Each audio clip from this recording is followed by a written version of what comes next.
The turn of the Grand East European powers, the Ottoman Empire, Poland and Muscovy, to the expansion in the geopolitical Ukraine was similar to the turn of the Atlantic powers, first Portugal and Spain, and then the Netherlands and England, to the overseas expansion in the 16th century.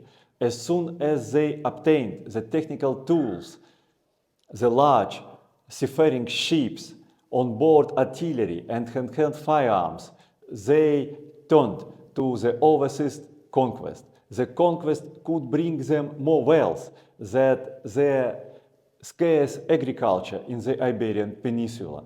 Both Portugal and Spain were constituted as a crusading states, but in the turn from the 15th to the 16th century, the prophecies were abundant that the end times are ongoing and the Christians must find their place in the final clash of good and evil.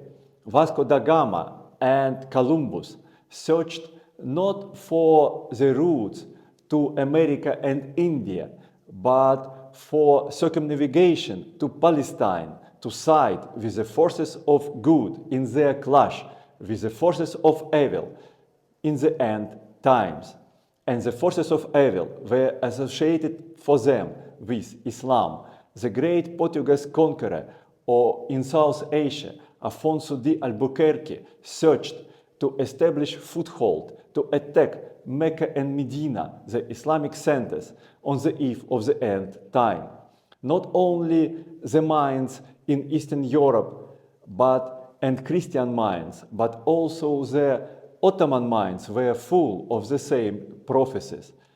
They were heard that the blunt people soon attack the Muslims on the eve of the end time, before the great prophet Mahdi come to lead the true believers in their last stand.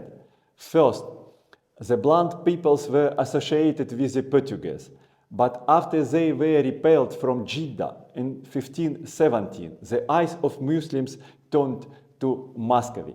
But Muscovy and the Ottoman Empire were divided by the geopolitical Ukraine.